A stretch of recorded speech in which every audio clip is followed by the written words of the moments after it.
Hey there, welcome back to the Tempo Control post-show Spoilercast. This one's for episode 4 about Pokémon Black and White. I am Peter Spezia, host of Tempo Control, joined this week once again by Joe DeVader. I've been on almost all of these. Hey, it just so happens to fit that you can talk about a lot of these games, and that works to your advantage, I guess. I guess. And new to the show this week, but also on the Tempo Control writing team is Rita Garcia. How are you? I am doing great. How are you guys doing? We're doing pretty good. You're probably one of the bigger Pokemon fans among us. Fitting to have you on this one. Yeah, surprisingly, I didn't touch this script at all, but I was kind of there in the background checking. There was very everything minimal. was good. Very minimal editing of the skit this week, outside of what I originally wrote. I think all of the edits came from just Matt trying to put things a little bit more in his voice. Mm-hmm. Yeah. And that was really it. Usually there's a lot more from the initial rough draft, but... Yeah, so let's talk about that skit then, because I think that was probably one of the highlights of this past episode. Oh, yeah, it was really good. Turned out so well. Well, you guys, Joe, you did a great job, getting the concept down and writing it. And yeah, I wish we had Matt available, but he has class and whatnot at college. But he pulled one of his radio colleagues named John Campbell aside and be like, "Hey, we need an announcer voice. Can you do that?" And originally, it was written for me because I kind of figured we don't have anybody else that would really be able to do something. And Matt came into the chat and was like, I can get like a good sounding radio announcer to do this. Do you guys want me to do that? And it was the fastest yes I've ever seen. Yeah. Yeah, and he did a great job. I mean, I just was checking like the MP3 when he sent him my way, just like we have sound. I'm like, okay, yeah, we've got it. Just send a thumbs up. But then actually starting to work with it, it's like, oh, he took this pretty seriously. He got into it.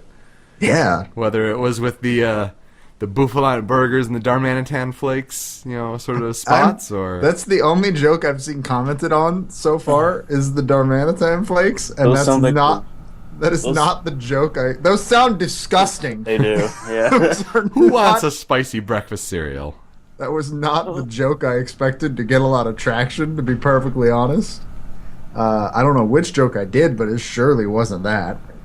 And were you thinking about how, I guess in the Pokedex, it talks about how when, what's the pre-evolution of Darmanitan? Darumaka? Yeah. It poops, basically, to keep itself warm. I didn't know that. Oh, I was thinking about that. But Yeah, that's and amazing. its poop basically turns into, like, hot coal, and then, yeah, so Darmanitan flakes. This is the kind of Gen 5 insight we have you on for, Rita. Pokemon is weird. Oh, man. But, oh my goodness, the edit job on that was horrendous. So I gotta put this in perspective for them. Peter texted me at 11 a.m. my time, talking about how he was editing the skit. The skit was finally finished and listened to by people at 8 p.m. my time. Yeah, and that was only a couple hours into editing that I was texting you saying that I want to die. And I just had to respond with, I'm so sorry. I mean, what happened was, you get this vision in your head and you want to make it as good as you can, but when it comes to a Pokemon battle in a stadium, like, you have to kind of go all out. And I was so close to almost being like, try to find the anime cries of these Pokemon and like try to somehow emulate each of their voices, whether it's your makeup shit like Rumble. I think the game cries were a better choice. Yeah. Not only for ease, because they're probably a lot easier to get a hold of. Yeah. But just I think they sounded better. I mean, I had them, but then there was a couple like Chandelure and whatever. However, those WAV files were created, like there was like some scratches in like some of the higher frequencies. I'm like, well, gotta find new rips on YouTube. But speaking of YouTube rips, oh my goodness, I have to get the phone to credit the person. I think her name, the Hanayori Uta, is the YouTube user who apparently went into Gen 5 and video recorded all of the attacks. Oh, yes. The animations and the sound effects without music. It's 48 minutes long. That was a huge lifesaver, because otherwise I was just to try to find sound effects for each one.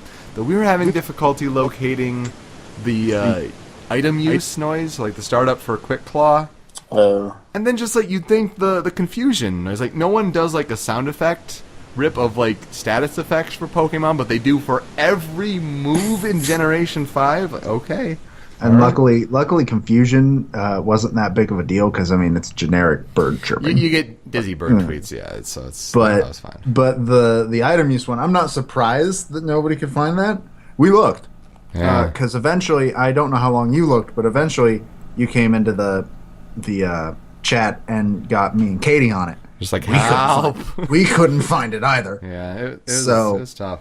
But yeah, I don't think the actual editing of it was really too tedious. It's just trying to pull everything together and to try to flag each of the attacks. Like that alone in that 48 minutes, it took like half an hour to try to find and flag all of it. It was absurd. But yeah, so like once get going and actually edit, it wasn't so bad. It was really fun to listen to and pull together and make it believable. And John's narration, right, his announcing really helped. So yeah, it was great. I'm really happy with how that came together, and I think that was really the highlight. It's like, oh, we're not going to top that one. Sorry. It sounds it's. I came into the chat and started screaming, "We peaked! We need to shut the whole thing down. We're done. It's over." So I hope when if we get new users listening to the show and they come back and see this one, like this was a fun one to do. In particular. Though we'll talk about next episode at the end of the show, because we're doing Undertale, and Rita, you're working on the script for that. We'll save that for the end of the show, though, because let's talk about Pokemon Black and White. Joe, let's start with you. What does this game, Generation 5, mean to you? Well, personally, I think that Generation 5, Black and White, specifically, because I'm not a huge fan of Black and White 2, mainly because I didn't like how they were kind of samey. But I think Black and White, on their own, are the best non-remakes. Period. Heart Gold and Soul Silver, obviously, I think are the best Pokemon games of all time. But I consider Black and White to be a very close second. And I remember that Black and White are kind of the games that are responsible for me getting completely back in. Because I obviously played Soul Silver. I grew up with Crystal. That was my first Pokemon game. And then I did not play another Pokemon game until Pearl, and I didn't like Pearl. Wow. I did not like Pearl. I did not play any games in Gen 3. I've still never beaten any of them.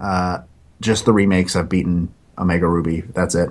I didn't like Pearl. I got I got Soul Silver and Heart Gold. I had that at 1.2. And I really loved it. But Black and White was the first one that was like, all right, yeah, I'm going to start buying new Pokemon games again, because this was really good. And I remember when I did my last show, Read the Manual, when Black and White was coming out, my co-host Ben and I did a 24-hour cast for Pokemon. And that was super fun, and I almost died because after not sleeping for 24 hours, I got in my car and drove to GameStop to pick up my copy of Pokemon Black. Oof. That was fun. So... yeah, Black and White means a good amount to me, and it's one of my favorite games in the series. And I'm actually going to replay it soon. I'm sure, probably sometime before Sun and Moon. Yeah, it's the Pokemon game I need to play next. I mean, I mentioned on the show, like, I was at a very different place in my life when those games came out, and that's already 5 years ago. I mean, March 6th, 2011. I mean, that was the time where like we were announcing that WTF Pokemon was coming back to finish Orange Islands. And no, just not even Orange Islands. That was coming back from the highest. Jesus. That was like episode 48 or whatever it was when we came back from that long hiatus. I think we watched an episode of WTFP for the 24-hour cast. Oh, cool. Pretty sure we did. If I remember correctly. That entire cast is a blur. Yeah. It was far too long ago, and I remember like 2 things that we did. I mean, 5 years is far too long ago. Rita, though, your Black and White experience. Well, Generation 5 is probably my favorite generation out of them all, because they just came to me at a really good time in my life. Specifically Black and White 2, but this isn't about that game. I don't think we're doing that game, maybe. But we the can mention it because a lot of the soundtrack of that game is the same. yeah, it is. Good amount of it. And see, I was just sorry to interject, but like I was so close to considering like, do we include stuff of Black and White 2 into this list? But like I really wanted to keep it like a single game, a single focus, because I think once we start doing things like top 10 of all Pokemon songs, or kind of making it more generic, including more games, I think that's kind of like where we are running out of fucking ideas to do. But really, like for Black and White 2, because I don't see us doing an episode on that for a long time, since it's going to be so similar. But Colress's battle theme. Oh yeah, it's up there. God, it's so good. It would easily be like in one of the top 3, I think, if we were combining the games. But we can even talk about like how we liked how it tied back if you carried over the save file. But I'm sorry, I'm interrupting you. It's all right. Well, Black and White 2 are like my favorite video games. Period. Wow, no question. I know that's a weird video game to have as your favorite, but like I said, it came to me at a really good time in my life where I was trying to figure out what I wanted to do with my life. It like inspired me through like the lamest mini game that I think Pokemon has had in a long time was the Pokestar Studios. Okay, yeah, the musical's awful. People really ignored the Pokestar Studios in Black and White 2, but that whole like building a script and like using Pokemon in movie situation like really just spoke to me for whatever reason, because that's what I wanted to go into after high school. And then Black and White, it basically means to me that it was around the time I became friends with Joe and Ben and all of them basically through that 24-hour stream. So like, God, a lot of weird shit came out of that 24-hour stream. And yeah, I mean, it's just very sentimental to me, and is my favorite Pokemon character, and yeah, that's basically it. Well, I'm glad we have you both on the show then. I mean, I mentioned on the show that like it's the one I forget the most easily. Like you can remember certain gym leaders. I mean, you have Elisa and Skyla, and I think Bird. I still remember kind of just screaming to Ben over Skype the first time that either of us went over Skyro Bridge, because holy, that was really that was the moment where going over that bridge just sort of felt like this is big. This is a big Pokemon game. And sadly, X and Y never had anything like that. No, it really did. I think Lumiose might have been the closest that it got, but Castelia and Skyro Bridge were just like, those were eye-opening, awe-inspiring moments, which are not words you usually hear from a Pokemon game. I would say, yeah, for me it was Castelia City, and when you're going down the streets and the people are walking past you and you're seeing their speech bubbles, that was a really cool moment. Speaking of bridges, my favorite bridge in that game is Driftveil Drawbridge. Yeah. If you listen to that audio track, it's like 20 minutes long, but like it adds like different ambient noises of like the sky. You can hear like planes fly by, you can hear like a Charizard, and it's just like really cool. It's like a track that nobody ever pays attention to, because it's just like 3 like different notes, but like it's more for ambience. And I spent a lot of time in these games doing nothing, just standing around. What did you guys make of the kind of more mature story with the truth and ideals and N and Team Plasma and eventually Getsis? I really like Team Plasma, though I feel like they were kind of ruined at the end. That's my one big complaint about the story of this game, is that throughout the whole game they're like, these guys kind of have a point. Maybe we shouldn't be using Pokemon to fight. And then at the end it's just, no, we're evil. We don't want people to use Pokemon to fight because we want to use Pokemon to fight.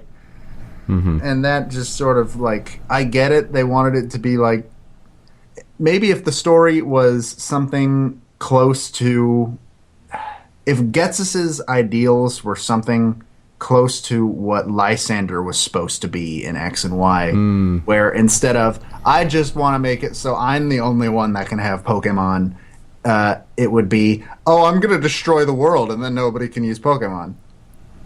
Yeah, it still wouldn't have been a great resolution, because let's face it, Lysander also sucked. But Yeah, he did. but I think you're right there. the PETA comparisons were easy back at the time. But yeah, Team Plasma, it was a nice, refreshing change of pace to have them present that. And I think the twist at the end with, Getsis with a power grab, it makes N a more sympathetic character because he really bought into that and really connected with the opposite legendary Pokemon of yours. So I think that really helped his character, and especially then when he abandons all his Pokemon and this, goes over to Black and White 2, and then you find those Pokemon in the wild if you carried over that save file. Like, yeah, that's just like really continued his story, and like that really helped his character. But yeah, I mean, overall for Team Plasma and Getsy's like that, it just was a quick unfoiling of their motivations. For me, there's just something really special about owning a Zoroark with N's trainer ID. Because Zoroark is my favorite Pokemon, and N is my favorite Pokemon trainer. So, yeah. Neat. They've never done anything like that in any other Pokemon game with the catching the past sort of rivals Pokemon. And they kind of can't ever again. No, not really. Not easily. But that was a really nice touch for Black and White 2. I will give it that. Especially since, was the catch? Like, they all had really high IVs as well. Something like that. So, yeah, they were really good Pokemon, too. Though I wasn't too sure about, I'm going to keep this Glameow in my party. Yeah, Getsy's I had a lot of difficulty with at the end because that Hydreigon was... That's good. It's a good final Pokemon. If you're not prepared for that fight, it's like the worst thing ever. It's nasty. And a lot of people weren't because it was their first time playing it, and that was basically your first time seeing a Hydreigon, basically. But that endgame setup was legit. Like, one of the best things about Generation 5, what it did and what they continued a bit in Generation 6, have the Pokemon League, the Elite Four, all at the same level, and then you pick what order you want to battle them in. And then with the post-game events, you save after that, and then you go over to N's Castle, and then you have a little bit more. I really liked that endgame sort of set up the story. And I think it's one of the only, I'm pretty sure it is the only Pokemon game that doesn't really have you fight the champion until after you beat the game. Yeah, I forgot about that. Yeah. You don't fight Elder until you have to actually go back and rematch the Elite Which Four. is a shame because Alder... Technically you do, because technically N is the champion at that point. Yeah. But at the same time, Alder was probably the worst champion that the he's Pokemon very games forgettable. have ever had, yeah. Didn't even remember his name till you just said it. Yeah. I was having a discussion with a friend the other day, and it was just his battle theme, just him and his Pokemon are the most completely forgettable things about that game. Yeah. Which is a shame because usually the champion themes are great, but this is... And even his theme too, it's okay, all right. I mean, they tried in Black and White too to make him relevant again, but still. Well, I think having the champion they did in Black and White 2 was a much better choice. Much better, especially with the anime already playing by that point. That was a cool touch. Though, Black and White, that's an interesting thing about Black and White. You had the difference in gym leaders between the two versions. For that 8th badge to have different gym leaders, I mean that was a cool touch. I played White the first time through, so I had Iris and Black was Drayden. Yep. So it's just an interesting change. I got Drayden and his stupid-looking beard. Is that a beard or is he wearing something on his face? I can't tell. He just makes me think of Drake, the Elite Four Dragon Trainer from Generation 3. He looks stupid too. Give them mouths. If they have a beard, give them a mouth. It's not hard. And then when they talk, it's a talking beard. One of the gym leaders that just comes to mind with Joe's voice in my head for whatever reason is Clay. Because I remember him screaming in a Skype chat, he's wearing assless chaps. It was either a tweet or a Skype chat, either one. Every time I look at him, that's all I think about. He is, I'm not wrong. Clay might be my favorite. No, I don't think he's my favorite gym leader. I'm kind of trying to remember the gym leaders.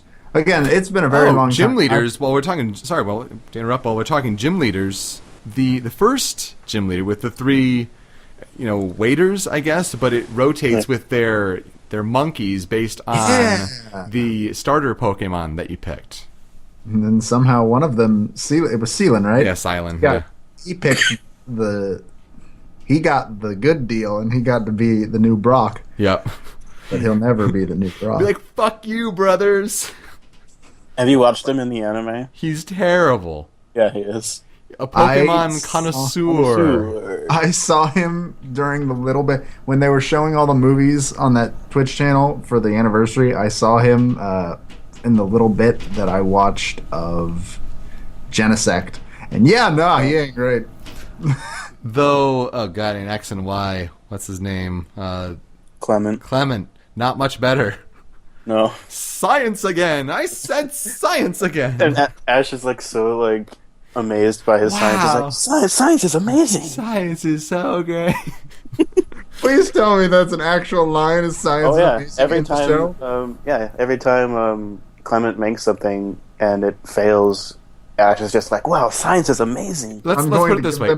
I'm going to give them the benefit of the damn doubt and pretend that is a reference. Clement in X and Y is just like Team Rocket from Indigo League. They come up with these random-ass inventions. You don't know how much money it takes, but they always fail spectacularly. Awesome. That's perfect. But that's X and Y. We're talking about Black and White in the Univer region, which is based off of America and New York and... remember that desert that's in New York? Me too. Yeah. All they had to do was say, yeah, it's based on all of America. And Castelia is New York. That's all they had to do. Oh, though, putting the Nurse Joys in the field, awesome choice. Yeah, that was really helpful. Lifesaver. Yeah. And just the game was overall just more difficult. They placed a lot of more like helpful people in the field in general. Like Pokemon Rangers would give you berries and like some other trainer class give you like potions and stuff like that. Yeah.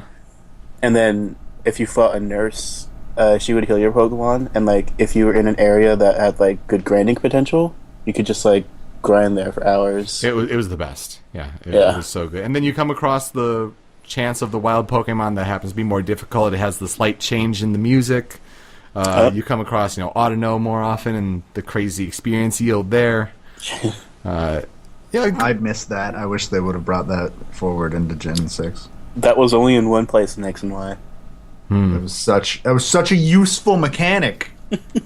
Why would they get rid of that? No, in X and Y they wanted to do horde battles. And, horde battles are awful. Horde battles are the worst, especially when it's a horde of Geodude and they all have sturdy. God fucking damn it. But yeah, I just think the soundtrack is one of the most memorable things about Black and White. So let's run through them quickly, get our kind of thoughts on it. Number 10 was Castelia City.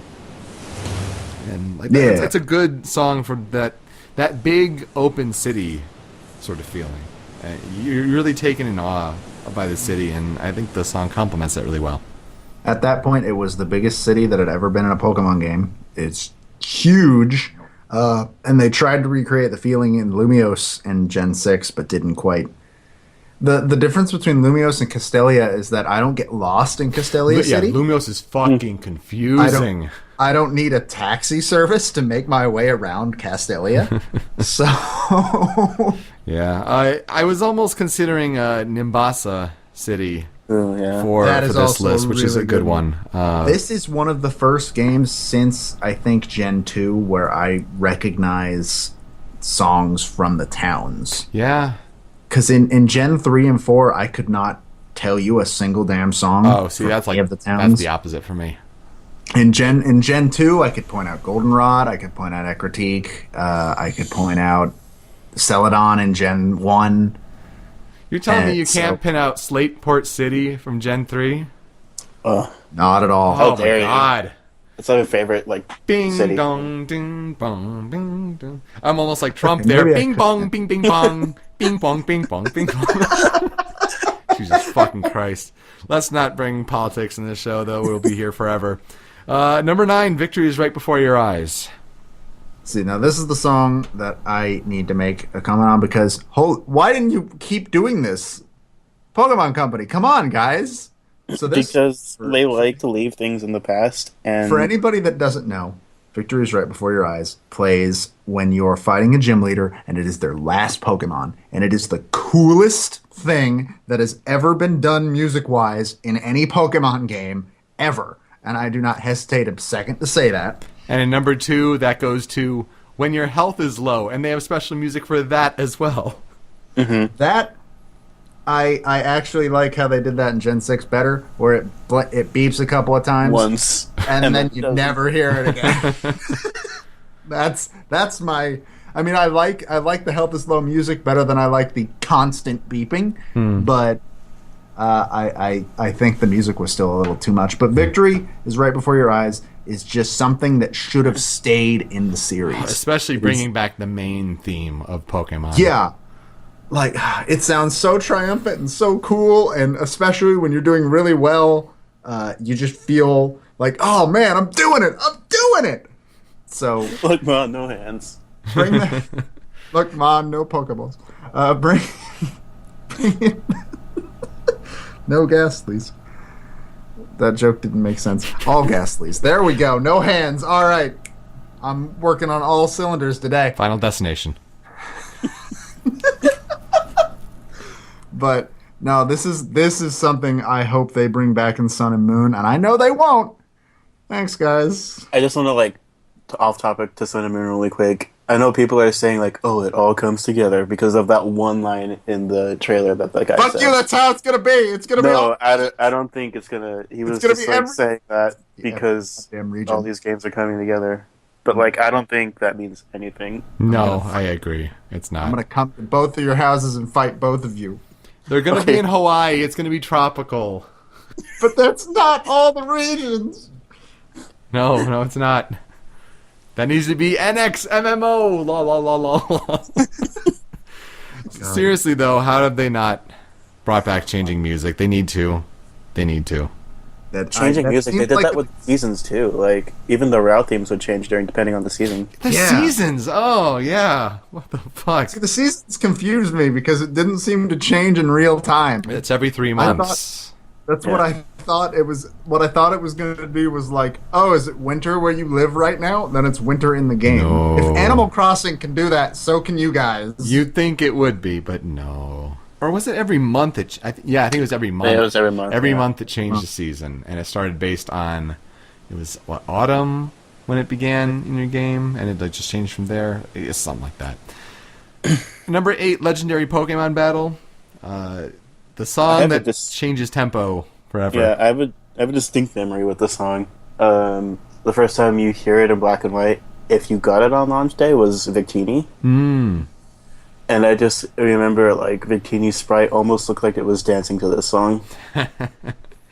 So that's what I remember about that song, and it's just, like, a really good song. Gosh, yeah, the animations for the Pokemon in battle is also really cool. Just like the constant animation. And they animation. did drop frames every time there was more than one Pokemon on screen. How about that? X and Y. Or if you were in 3D. Oh, God. Only in certain situations does the frame rate actually look better in 3D, but not often. But it's a good song, though. Yeah. I didn't remember this song until recently when one of the projects I've gone forward with in the past 2 years is I've set up a living dex on the Pokemon Bank, which means I have a living specimen of almost every single Pokemon. I'm missing, I believe, 14 legendaries. You and that's poor it. son of a bitch. Oh, I'm done. Oh. Except for the legendary. Well, yeah, all the legendaries. And I have a plan to get pretty much every legendary I'm missing. But I got to go catch... I was missing one of the Musketeers. And, of course, you can catch all 3 Musketeers in Omega Ruby.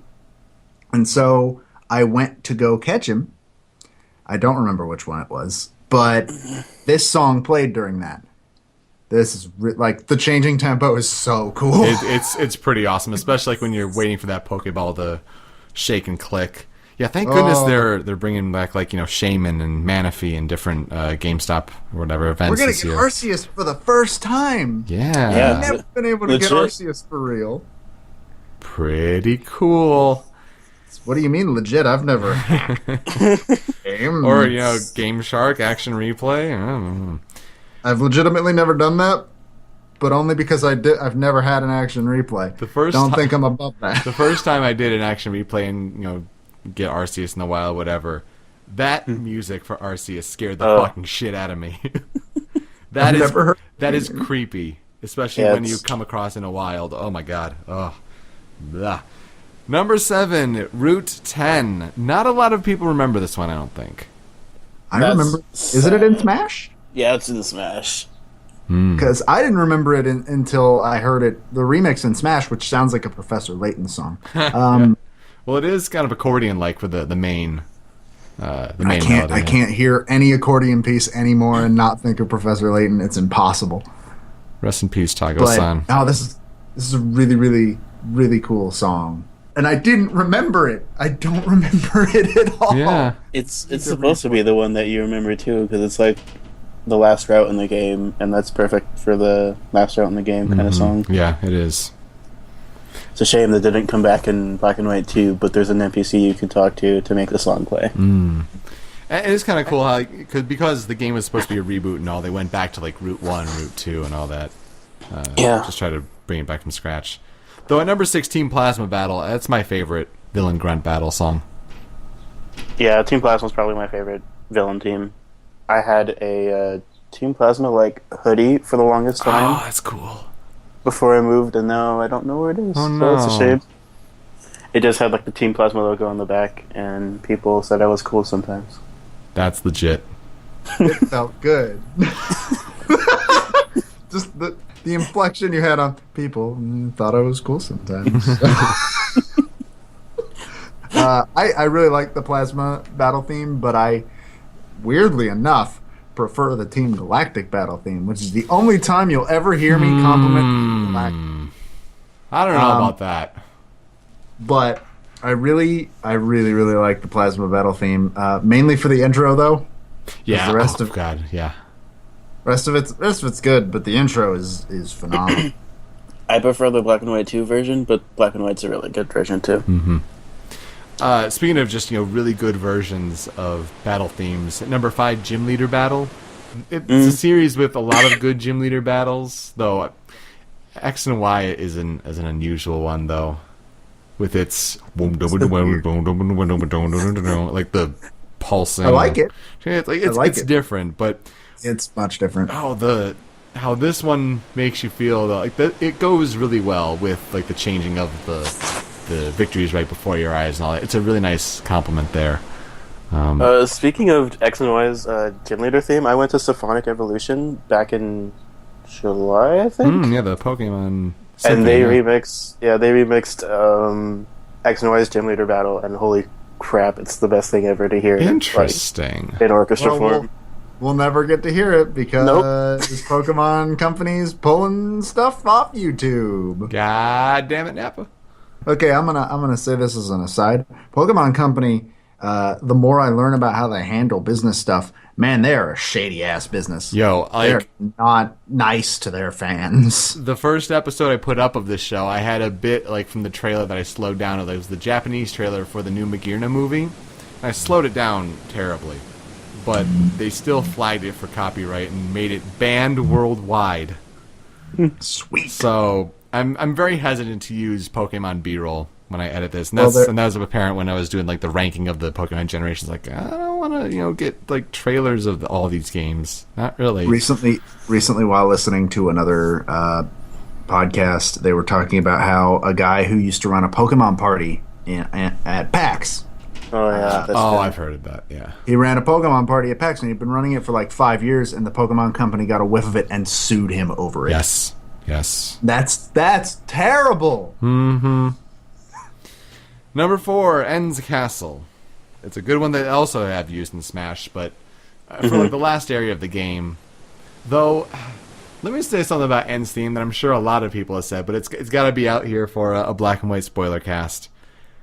Ends theme, when you're talking to him, and especially when you're in his child room in the castle, so very reminiscent of Hedwig's theme from Harry Potter. Yeah. Like, Almost the same song. Well, I have a story about that, actually, a very short one. Is that when I worked at summer camp, I used to play music when I wasn't teaching, and I just had a playlist of like this is songs that I can play when children are around, and no one will get mad at me. And N's theme was on that list, and every time I'd play it, a kid would come up and say, "Is this Harry Potter? Why are you listening to Harry Potter?" Yeah. So yeah, it's basically the same song. it's a little weird. But yeah, the castle theme's a really good one. I love how the Smash version integrates the ending. Yeah, Into yeah, that. yeah, definitely. Number 3, Unwavering Emotions. Man. I remember Ben. It's like Get off the damn podcast. That was the only song I was gonna fight you guys about, but it's like 30-second song. You're 30 seconds long. How do you feel about that now, huh? For when true. Pokemon rarely does soft, reflective songs, this one is done exceptionally well. Yeah, it was. I remember Ben raving to me about the song when he first heard it. So that's my only memory, really, of this song. But it is beautiful. I love it. And Luca is wrong. Fucking Ferris wheels, man. It plays when Bianca's dad is to stop her and take her back home. Mm-hmm. And then I think it does with N, but I can't remember the other time. I believe so. I don't know if it plays during the It all Ferris plays in wheel the same date. place. I think it. No. I think, if I'm not mistaken, I think it plays during when you're on the Ferris wheel with N. I don't remember. Basically, it only Remember takes the place Ferris in the wheel, Bother but I City. don't remember the music. Just the Ferris wheel scenes are hard to forget. Especially when you're on the date with the girl. Holy shit, Pokemon. Man, that was when I was playing that game. It's like, oh shit. Maybe this is like a reboot. They're taking it seriously. Well then. Didn't she have like a boyfriend then? Oh, probably. So like it just like killed like any possible romantic inclinations. Whatever, I'm reading too much into it. It's a fucking good song. It's a good ass song. It's on the list. It was a little lower, and we moved it up a few spots when we were doing our final edits. But yeah, Please keep your ears open for your eyes open for our future podcast where we talk about nothing but the Ferris wheel date and our full analyzation. And the all the fan art online of the different people with you. oh my god. Now that'll just be in the background. We'll be fine. Just a random aside, I really like the character designs, like the main character designs for Gen 5. Hilda is probably my favorite. From Black and White Pokemon 2, protagonist. No, Hilda is the Black and White Oh, one. okay. And then Black and White 2's male protagonist is probably the worst one Yeah. out of all of the protagonists because of that freaking hair. Like, He just looks like Shadow the Hedgehog. Stupid. but Rose is okay. So basically, because of that hair, I could not play as the boy in that game to save my damn life. I play as the male character in most games that I play where I have a choice, because I feel like that gives me a little bit more character agency, and like that's why the choice between girl and boy exists. right. I couldn't do it in Black and White 2. Yeah. He looked too stupid. Yeah. He looked too stupid. Number 2, Zekrom and Reshiram battle. It's probably one of the more memorable ones, I think, from the game. Yep. Yeah. Zekrom's my favorite legendary. Nice choice. Electric type is probably my favorite type. I altogether. agree with that. I like that as well. I heavily prefer. Well, fine. I'll just stay over here with my water type fan club. Zekrom is the one I prefer, but I got Reshiram, and I don't like Reshiram because he doesn't have arms. No, It does. You're right. He has arms built into T-Rex his arms. wings. little wings. His little stupid claws attached to his wings are not arms, Rita. You can't call them that. And then, can we talk about how like ugly their shiny forms are? They're like not completely not worth it. Yeah. It's just like Zekrom's a darker shade of green, and then Reshiram just has gold, where like the rings on its body are. Yep. It's kind of ugly.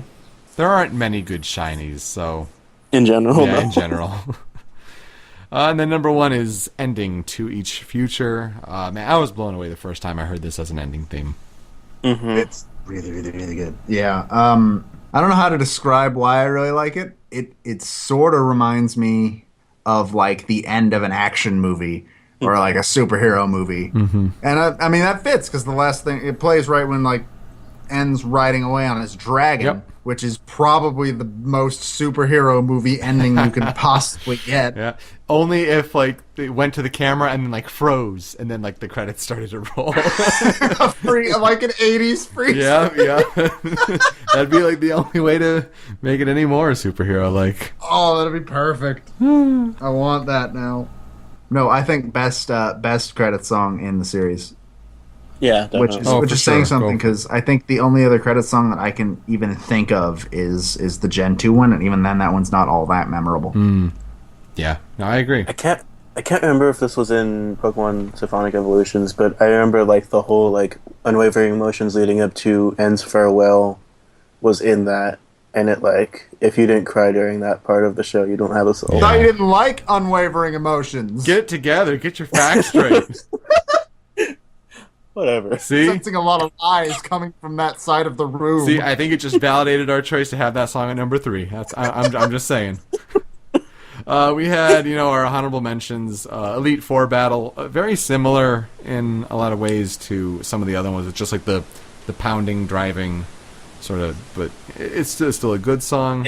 It has a reference to Gen 3 in it. That's true. It does. I totally forgot that. Gen 3 confirmed. Home confirmed. Oh. That's where that came from, I think. Maybe they were signaling like, oh, the next remake, even though that's the one chronologically. But still, shut up. Joe, you really like the rival battle with Charon and Bianca. Yeah, and I was actually kind of surprised to find out that you don't. No. Then again, I couldn't, when I thought about it, I couldn't really question it.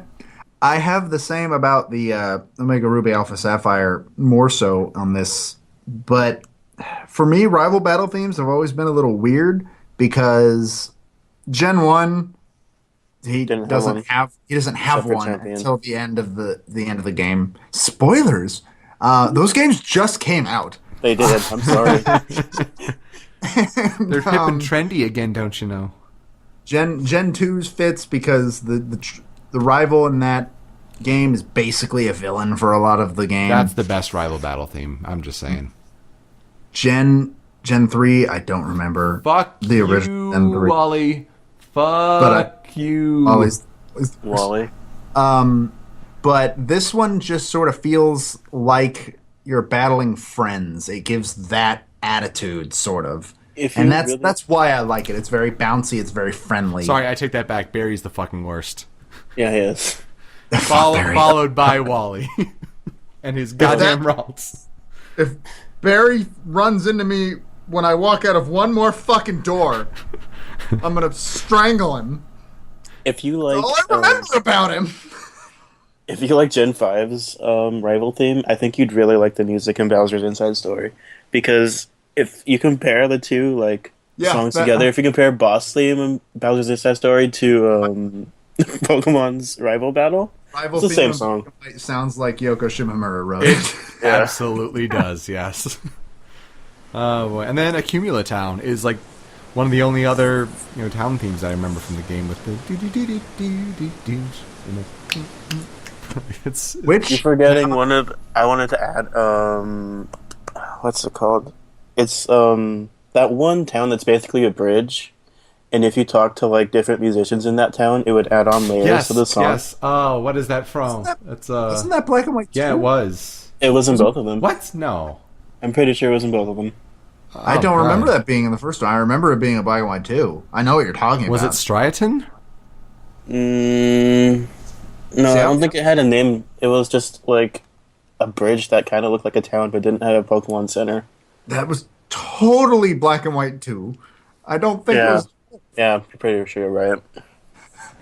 My town that I would have thrown on honorable mentions if there was room was, I don't remember the name of the town. So you're gonna have to help me out with this, but Clay's Town. Driftvale, yeah. Driftveil, that was a really close one, and also Mistralton was in the running to be really close. Is that the one where they're dancing? There are people. Is that the ice gym town? No, because there's a town with the guy who the obligatory gym leader who looks like he's dressed as a superhero because fuck you, of course he is. And in that town, there are people. As long as you can be a dick and get in their way, and then they can't walk, and so you mess up the whole rhythm. But they're dancing to the song, and that's like something I remember very clearly from Black and White. Yeah, let me pull up Mistralton City.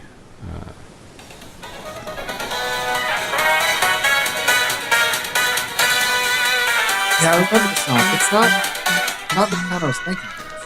That's Skyla's town. Wherever Dragonspire Tower is, that's the town I'm thinking of. It's Icarus. Oh, Isurus, yeah. Yeah, so there's people like dancing to the song in that town, which I thought was really cool. And I also interrupted it every time I went because that was a hobby of mine. Yeah, Driftveil going do do do do do do do do do. It's a good one. It was really close. So yeah, there are several honorable mentions you could have, but I think overall it was a pretty solid list.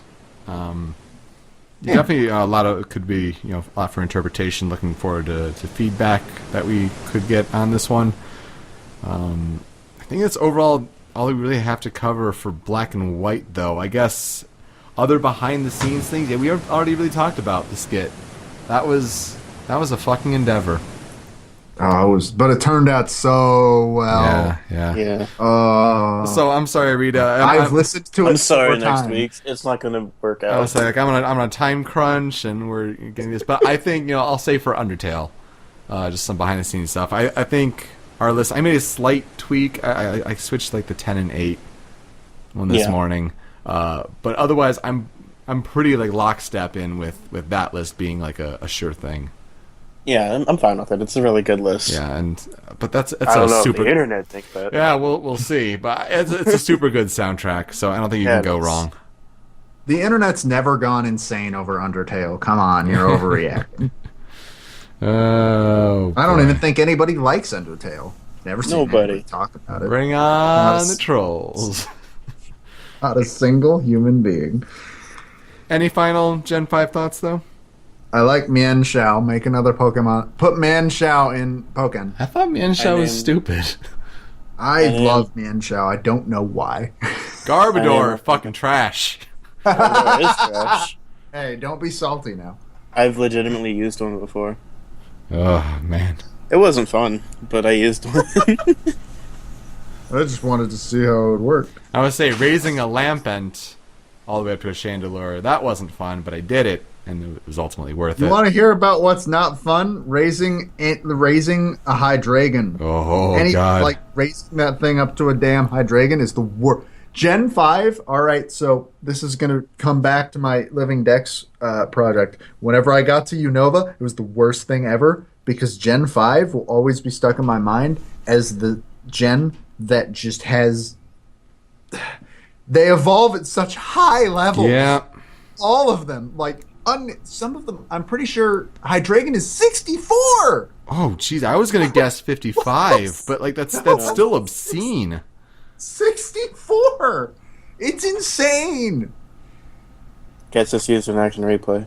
Guess so. I hope I never, ever have to raise another... I don't even remember what the first one's called anymore. I don't even care. Dino. I don't care. Is it Dino? Dino, and Swilus, and then Hydreigon. Yeah, I will never raise another Dino to... Do I know? See, fun thing with that, and the only reason I remember that is because just like, Zapdos, Moltres, Articuno with Uno, Dos, Tres is, Eins, Zwei, Drei with German.